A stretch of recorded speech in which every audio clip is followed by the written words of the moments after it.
ꯅꯨꯡꯁꯤꯕꯤꯗꯨꯅ Manipuri entertainment ꯆꯦꯅꯦꯜꯕꯨ subscribe ꯑꯃꯁꯨꯡ like ꯇꯧꯕꯤꯔꯝꯃꯨ꯫ ꯃꯌꯥꯝꯕꯨ ꯑꯍꯥꯟꯕꯃꯛꯇꯗꯤ ꯀꯣꯡꯅꯣꯅ ꯈꯣꯏꯔꯝꯖꯔꯤ꯫ ꯉꯁꯤꯁꯨ ꯁꯕꯁꯀ꯭ꯔꯥꯏꯕꯔꯁꯤꯡꯅ ꯍꯥꯞꯄꯤꯔꯛꯄ ꯁꯤꯡꯕ ꯊꯣꯛꯈꯤꯕ ꯔꯤꯌꯦꯜ ꯍꯣꯔꯔ ꯁ꯭ꯇꯣꯔꯤ ꯑꯃ ꯃꯌꯥꯝꯒꯤꯗꯃꯛꯇ ꯄꯨꯗꯨꯅ ꯂꯥꯛꯆꯔꯤ꯫ ꯋꯥꯔꯤ ꯑꯁꯤꯕꯨ ꯂꯥꯟꯊꯣꯛꯆꯈꯤꯕ ꯃꯇꯝꯗ ꯁꯣꯏꯈꯤ ꯂꯥꯟꯈꯤꯕ ꯌꯥꯎꯔꯕꯁꯨ ꯃꯌꯥꯝꯗ ꯉꯥꯛꯄꯤꯅꯕ ꯍꯥꯏꯖꯔꯤ꯫ ꯐꯔꯦ ꯑꯗꯨꯗꯤ ꯃꯌꯥꯝ ꯋꯥꯔꯤ ꯑꯁꯤ ꯍꯧꯅꯕ ꯇꯧꯖꯔꯒꯦ꯫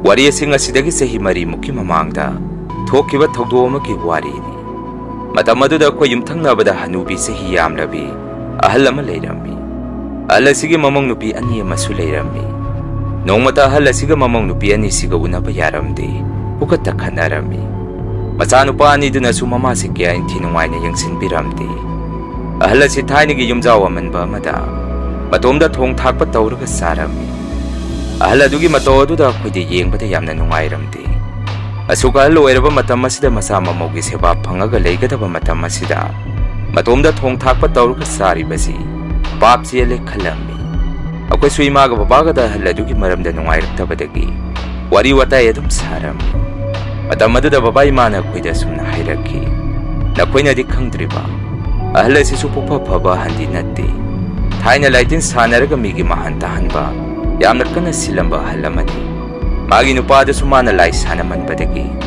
ꯑꯩꯈꯣꯏꯒꯤ ꯏꯪꯈꯣꯜ ꯑꯁꯤꯗ ꯉꯥꯎꯔꯒ ꯋꯥꯈꯜ ꯆꯣꯏꯔꯛꯄꯗꯒꯤ ꯃꯁꯥ ꯃꯇꯣꯝꯗ ꯊꯧꯔꯤ ꯌꯥꯜꯂꯒ ꯁꯤꯖꯈ꯭ꯔꯕꯅꯤ꯫ ꯃꯃꯧ ꯑꯁꯤꯅ ꯇꯧꯔꯤꯁꯤ ꯃꯈꯣꯏꯁꯨ ꯃꯅꯨꯡꯗ ꯌꯥꯅꯗꯕ ꯈꯔ ꯂꯩꯔꯝꯒꯅꯤ, ꯑꯗꯨꯒꯤꯅꯤ" ꯍꯥꯏꯔꯛꯈꯤ꯫ ꯅꯣꯡꯃꯗꯤ ꯑꯩꯁꯨ ꯏꯃꯥꯟꯅꯕꯁꯤꯡꯒ ꯏꯁꯩ ꯌꯦꯡꯉꯨꯔꯒ ꯌꯨꯝꯗ ꯍꯜꯂꯛꯄꯗ ꯅꯨꯃꯤꯠꯇꯣ ꯈꯔ ꯊꯦꯡꯗꯣꯛꯈꯤꯔꯝꯃꯤ꯫ ꯄꯨꯡꯁꯨ ꯑꯍꯤꯡꯒꯤ 12 ꯇꯥꯔꯛꯀꯗꯣꯔꯦ꯫ ꯃꯇꯝ ꯑꯗꯨꯗ ꯑꯩꯅ ꯊꯣꯡꯒꯥꯟ ꯒꯦꯠꯇꯒꯤ ꯌꯨꯝꯗ ꯆꯪꯉꯛꯄꯗ ꯌꯨꯝꯊꯪꯅꯅ ꯂꯩꯔꯤꯕ ꯌꯨꯝ ꯑꯗꯣꯝꯗꯒꯤ ꯑꯍꯟꯗꯨ ꯃꯔꯨꯡ ꯃꯔꯨꯡ ꯁꯣꯜꯂꯒ ꯃꯤ ꯑꯃꯒ ꯋꯥꯔꯤ ꯁꯥꯟꯅꯕ ꯑꯃ ꯑꯩꯅ ꯇꯥꯔꯝꯃꯤ꯫ ꯃꯇꯝ ꯑꯗꯨꯗ ꯑꯩꯒꯤ ꯋꯥꯈꯜꯗꯁꯨ ꯑꯁꯨꯝꯅ ꯈꯜꯂꯝꯃꯤ, ꯀꯔꯤꯅꯣ ꯑꯍꯜ ꯑꯁꯤꯕꯨ ꯑꯁꯨꯛ ꯊꯦꯡꯉꯐꯥꯎ ꯇꯨꯝꯗ꯭ꯔꯤꯁꯤꯕꯣ?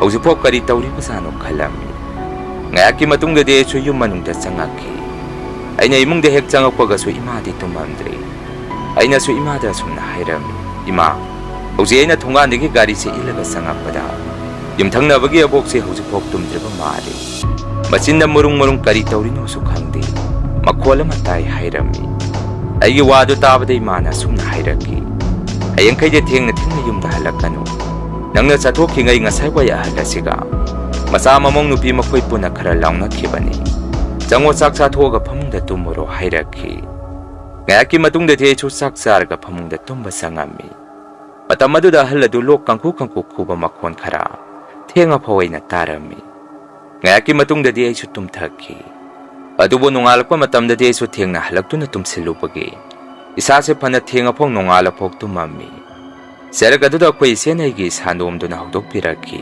"ꯏꯕꯨꯡꯉꯣ, ꯍꯧꯒꯠꯂꯣ ꯍꯧꯒꯠꯂꯣ" ꯍꯥꯏꯗꯅ꯫ ꯑꯩꯁꯨ ꯇꯨꯝꯁꯤꯠ ꯐꯥꯗ ꯍꯧꯒꯠꯂꯝꯃꯤ꯫ ꯑꯗꯨꯒ ꯏꯆꯦꯗ "ꯀꯩꯗꯧꯔꯒꯦ? ꯏꯆꯦ, ꯑꯩ ꯉꯥꯏꯍꯥꯛꯇꯪ ꯇꯨꯝꯈꯤꯒꯦ" ꯍꯥꯏꯔꯝꯃꯤ꯫ ꯏꯆꯦꯅ ꯑꯃꯨꯛ "ꯇꯨꯝꯃꯨꯔꯅꯨ, ꯑꯕꯣꯛꯆꯥꯗꯣ ꯁꯤꯔꯦ ꯍꯥꯏ꯫ ꯕꯕꯥ ꯏꯃꯥꯗꯤ ꯃꯣꯏꯗ ꯍꯥꯟꯅ ꯂꯣꯏꯅ ꯆꯪꯈ꯭ꯔꯦ꯫ ꯍꯧꯒꯠꯂꯣ, ꯅꯪꯁꯨ ꯉꯥꯏꯍꯥꯛꯇꯪ ꯆꯪꯕꯤꯔꯨꯆꯣ" ꯍꯥꯏꯔꯛꯈꯤ꯫ ꯏꯆꯦꯒꯤ ꯋꯥꯐꯝ ꯑꯗꯨꯗ ꯑꯩꯁꯨ ꯏꯁꯥꯗ ꯄꯨꯡꯉꯛ ꯍꯦꯛ ꯉꯛꯈꯤ꯫ ꯇꯨꯝꯃꯝꯕꯗꯒꯤ ꯃꯤꯠ ꯈꯪꯁꯤꯡ ꯁꯤꯡꯉꯛꯇꯨꯅ ꯏꯆꯦꯗ ꯑꯃꯨꯛ ꯁꯨꯝꯅ ꯍꯥꯏꯔꯝꯃꯤ, "ꯀꯩꯅꯣ ꯍꯥꯏꯁꯤꯕꯣ, ꯑꯁꯦꯡꯕꯔꯣ? ꯑꯣꯟꯊꯣꯛꯅ ꯊꯥꯖꯈꯤꯗ꯭ꯔꯦꯗ꯫ ꯉꯔꯥꯡꯇꯅꯤ ꯑꯍꯤꯡꯗ ꯂꯣꯛ ꯈꯨꯕ ꯃꯈꯣꯟ ꯇꯥꯈꯤꯕꯗꯣ꯫ ꯃꯁꯤꯗ ꯅꯠꯇꯅ ꯏꯆꯦ ꯑꯍꯤꯡꯗꯁꯨ ꯑꯍꯟꯗꯨ ꯃꯔꯨꯡ ꯃꯔꯨꯡ ꯁꯣꯟꯕ ꯃꯈꯣꯜ ꯑꯃꯁꯨ ꯇꯥꯏ, ꯃꯤ ꯑꯃꯒ ꯋꯥꯔꯤ ꯁꯥꯟꯅꯕꯗꯧꯅ꯫ ꯐꯔꯦꯁꯦ, ꯑꯩꯁꯨ ꯉꯥꯏꯍꯥꯛꯇꯪ ꯆꯪꯕꯤꯔꯨꯈꯤꯒꯦ" ꯍꯥꯏꯔꯝꯃꯤ꯫ ꯏꯆꯦꯅ ꯑꯃꯨꯛ "ꯈꯪꯗꯦ, ꯑꯕꯣꯛꯆꯥꯁꯦ ꯁꯨꯃꯥꯏꯅ ꯁꯤꯒꯗꯕꯒꯤꯔ ꯀꯔꯤꯅꯣ? ꯉꯔꯥꯡ ꯑꯍꯤꯡꯁꯦ ꯑꯩꯁꯨ ꯃꯪꯗ ꯀꯤꯕ ꯌꯥꯝꯅ ꯎꯔꯝꯃꯤ꯫ ꯑꯕꯣꯛꯆꯥꯁꯦ ꯑꯩꯒꯤ ꯀꯥꯗꯁꯨ ꯆꯪꯉꯝꯃꯤ, ꯑꯗꯨꯒ ꯏꯁꯤꯡ ꯈꯤꯇ ꯊꯛꯀꯦ ꯍꯥꯏꯔꯝꯃꯤ꯫ ꯑꯩꯒꯤ ꯃꯪ ꯑꯗꯨꯗ ꯈꯟꯖꯜꯂꯨꯔꯒ ꯑꯩꯁꯨ ꯁꯨꯝ ꯀꯤꯁꯜꯂꯛꯑꯦ" ꯍꯥꯏꯔꯛꯈꯤ꯫ ꯃꯁꯤꯒꯤ ꯃꯇꯨꯡ ꯑꯩꯁꯨ ꯃꯥꯏ ꯃꯤꯠ ꯕ꯭ꯔꯁ ꯇꯧꯕ ꯂꯣꯏꯔꯒ ꯂꯩꯇ꯭ꯔꯤꯕ ꯑꯍꯜ ꯑꯗꯨꯒꯤ ꯌꯨꯝꯗ ꯆꯪꯉꯝꯃꯤ꯫ ꯃꯥꯒꯤ ꯃꯆꯥ ꯃꯃꯧꯁꯤꯡ ꯑꯗꯨꯁꯨ ꯑꯍꯜ ꯑꯗꯨꯅ ꯁꯤꯕꯗꯨ ꯑꯃꯠꯇ ꯀꯞꯄꯝꯗꯦ꯫ ꯃꯧ ꯑꯍꯟꯗꯨ ꯈꯛꯇꯤ ꯉꯥꯏꯍꯥꯛ ꯀꯞꯄꯝꯃꯒ ꯏꯃꯨꯡꯗ ꯆꯪꯈꯤ꯫ ꯅꯨꯃꯤꯠꯇꯣ ꯑꯍꯜ ꯑꯗꯨ ꯄꯣꯂꯣꯏꯅꯕ ꯃꯌꯥꯝꯁꯤ ꯀꯟꯅ ꯆꯦꯟ ꯆꯣꯡꯗꯨꯅ ꯇꯧꯅꯔꯝꯃꯤ꯫ ꯆꯔꯛ ꯑꯗꯨꯗ ꯑꯩꯈꯣꯏ ꯂꯩꯀꯥꯏꯒꯤ ꯌꯨ ꯈꯔ ꯊꯛꯄ ꯑꯍꯜ ꯑꯃꯅ ꯑꯩꯈꯣꯏꯗ ꯑꯁꯨꯝꯅ ꯍꯥꯏꯔꯛꯈꯤ, "ꯍꯟꯗꯛꯇꯤ ꯑꯍꯜ ꯑꯁꯤꯅ ꯁꯤꯕꯁꯤ ꯈꯔꯗꯤ ꯇꯝꯅꯔꯅꯤ ꯈꯪꯉꯤ꯫ ꯊꯥꯏꯅꯒꯤ ꯑꯍꯟ ꯆꯍꯤ ꯌꯥꯝꯁꯜꯂꯛꯄꯅ ꯁꯤꯕꯁꯤ ꯈꯔꯗꯤ ꯇꯝꯅꯒꯟꯕꯅꯤ" ꯍꯥꯏꯗꯅ ꯑꯩꯈꯣꯏ ꯃꯌꯥꯝꯗ ꯐꯥꯒꯤ ꯑꯣꯏ ꯀꯩꯑꯣꯏ ꯋꯥꯔꯤ ꯁꯨꯝ ꯁꯥꯔꯛꯈꯤ꯫ ꯈꯔ ꯑꯃꯅꯗꯤ ꯑꯗꯨꯒꯨꯝꯕ ꯋꯥꯗꯨ ꯉꯥꯡꯒꯅꯨ ꯍꯥꯏꯗꯅ ꯅꯨꯄꯥ ꯑꯗꯨꯗ ꯆꯩꯔꯝꯃꯤ꯫ ꯑꯩꯁꯨ ꯉꯥꯏꯍꯥꯛꯇꯤ ꯑꯁꯤꯕꯗꯨ ꯄꯨꯊꯣꯔꯛꯅꯕ ꯀꯣꯏꯆꯦꯟ ꯆꯦꯜꯂꯝꯃꯒ ꯌꯨꯝꯗ ꯉꯥꯏꯍꯥꯛ ꯆꯪꯉꯛꯈꯤ꯫ ꯃꯇꯝ ꯑꯗꯨꯗ ꯁꯨꯃꯥꯡꯗ ꯂꯦꯞꯄꯒ ꯏꯆꯦꯕꯨ ꯀꯧꯔꯝꯃꯤ꯫ Maduda isesu yum manungdagi sukum kumakhide. Konade isu yum manungda sangbadu nungaitre haidana. Aina tongiba sendala do yumda thanamaga. Atopa sendala ma tongaga muk thorakkena hek tawrakpada. Akhoigi yum manung aduda miyoy ama salaungna makok thindomaga ingonde yengakpagi mawongda aina haipet mayekti sengda uhauki. Madu hek urubada isu isada karigino khangde. Akiba ma pokhi. Masigi matung aisu asiba thangtorokpadagi poloibadu yawba. Lekaigi mangadomda salami. Poloiba hek khalakpagadi thongandagi mainong okthopa matung. Iru maithajaba tawraga isuigi kada sangami. Wakhanarasu khangde yum thangnabada mi leitaba yawbagi. Wakhanda kiba amadi numitu isada dum pokhi. Numitugi numidang aduda supabai maisi akhoisi. Puna chaksa sana wari sanarami. Matam aduda ina sumna hairami. Masaya siba thangtomdaida yum masida isangami. Adu ise nangdi yum masida leiramde. Madudagi isu sendala masillaga yum masidagi amuk thorakke tawrakpada. Akwai yum manungdagi mi amana ingonda yengakpagum tawi. Adubu aigi wakhanara khangde hairami. Aigi wafam aduda babana ingonda kari soiramoy hairaki. Aduga babadi saktu saba loiraga thoki. Matam aduda imana isiyaga igada sumna mu hairaki. Nakoi nasil na naw kiti kigano yengu. Marang ahing nakoi babana nungalamdayda. Mapan thokpa chatpada makoi inkhonung asida. Angauba pizon setpa mi khara koichat chatlaga leiba ui hai. Hanadagi sohal asigi mataw asiga. Nakoi babasu madu hek urubadagi kiduna imungda prap changi hai. Nakoi aboksa se siramdagi layam singna lobo lakpa jani hairaki. Imagi wadu tabade chega igadi kibana loiki. Cha hek topaga maning maya mapanuban thokpada bhaw. Isada khirum maning mayada ahal adu lepaga lerungada poida ningami.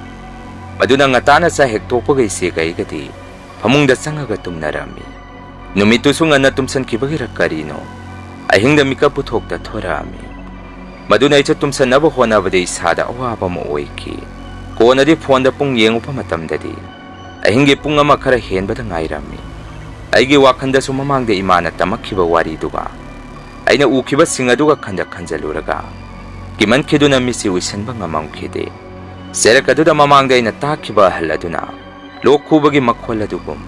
Akoi sumangda miyoy amana lokhubagi makhol ama muk aina tarakhi. Madu hektaru badai su isada swai lauki. Wakhanda so akoi imungi miyoy singa sibo loina tumnakrabazara khalami. Ngayaki matungdadi uwa may sakpagi mawongda. Pedrak makhol ama muk tarakhi. Andakti iso kiman khiduna phukdong na hawgalaga. Imagi manakta sangami. Aduga imabo hawdoga sumna hairami. Ima, mapanda tamnare. Ay tumba yadre hairami. Aigi wadu tabada ima so hawgalaktuna ingonda sumna hairaki. Aina haidra ngasaygi wari duda. Nachina nauksa kidana tumba yararoi haidana. Karisu oiramoysa tumina phamungda changaga tumsaluso. Akoi mayamsu leirisidi. Nasisu nangi kaga tainana tumidudi hairaki. Imaga iga tumna wari sanaringai. Lok kangku khuraga miyoy ama. Maning mayada salaga leiba makhol ama khudaktuda tarakhi. Makhol adu hek tarakpada ima su mamit khangsing singakhi. Aduga ingonda muna yengaga karino. Hausikidudi hangakhi. Aina muk khangde. Aidi kibana loire. Baba mukta hawdo hairami. Imaga igana sanariba warido baba su tarabra khangde. Imada sumna hairaki. Angang singaduda nangna kari muk tamsalure. Kari soiramo yari bunga nang su tumuro. Ipa su tumdri kari sunatese. Kigano tumuro hairaki. Madudagi su kina hingdumadi wakhanda mohon khanjanduna. Nongan ba ngaiki. Nonghe ngan bagadi imana babada su. Ahing adugi warido tamami. Angang sina haibagi wada nate. Ngarang ahingdi maning mayasi karino mo nga may tawtawi. Panagkiganda ba ipaw ngarangi matawad-udi. Isada kiba mapoi. Ahan si chaningda chalabra karino. Kiba da loire haidina babada wari tamami. Imagi wado da babana mo sumna makatari. Amagi wana tanamiye manasibada. Magi sorat mataw mongam niktijana pangthok tribaudi. Kharadi manin naiba tabani. Sorat suwangraga phajakini. Kariso tawroi hairaki. Numid adudagi ahal adugi sorat suwandri bhaudi. Inkhol nunga se suki matik tamnarami. Nong masu imana sakto oba matung tumba changamdaigi. Mapanda leiba potse loisan tasalingaida. Ahal adugi inkhol aduda pukri amalay. Makoyge thungan mayada sorok kasu tainana. Mapam adu kharasu suwonge. Hainaw panbi pungdon panbi mayam amasu hauraga. Jagadu una wana singduna yamna songami. Numitusu imana thabengkang loisalaga imungda sangakena hek tawrakpada. Makoigi inkon pukri mapaladaida. Lapu panbi kharasu hawi. Madugi lapu makong mapadaida laikidaba haladuga. Miyong mitaw sa manaba halama koigi yumlomda olaga. Lepaga leramba imana uraki. Madu hek urubada imasu kibadagi masada pakat. Asida karino ma lehore haidana. Imungda pakan na chensilaki. Imagi matodo da babaga kuisu senthokduna. Imada kaidawraki hangami. Matamadu da imasu makoigi pukri mapan. Lapu panwi marakadu da ahandu lepaga. Akwai rumda olaga lehore. Aidi isase kibada loire haidana. Imado masa matumda kuisu lekham oktok sarami. Imagi matodo da babasu karai waidano. Nangna lephawi hairibadu haidana. Babasu mapanda yengma thokki. Ngayak leragadi babasu imungda sangaki. Aduga sumna hairaki. Lapu panbi anauba songkhalakpa sing asi wairomgani. Nakoina asuk yamna kirisina karigino. Sikraba ahal adubu matau karamna thoraktorike hairami. Nongnenigi matungdadi laikhidriba ahal adugi mamang nupi sing adusu. Ahingda amumuk yamna pakana law khongba makhon khara khoi mungna taraki. Imana su makhoi gisibuk kaidawrino. Thenga kanda su lawrpa makhol amumuk hek tai. Kaidongnaba yawbagino makhoi gisibu hairami. Adubu nongmadi imana imung aduda sangubada. Mamong nupi aniduna imada sumna hairaki hai. Ise khoide hinga si tumpham khangdre. Maning maya yum asi tamnabata leiba ngamdre. Imana hana leramba ise hoiga. Tainaba yumjaw amanba sisu sorat mamangda sidoknaba tawdrabadi. Akhoide leiba ngamdre. Ahingda thong khara thilak maning maya da lok kangku khuraga. Yumjaw amanba sida mi ma sangkhibadongna su hekta tawi. Pukri mapal asida su numitpu hek sangkhrabadi.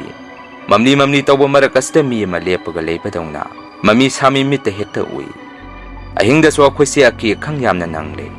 Aduna ne ahingda hek isi hoina su.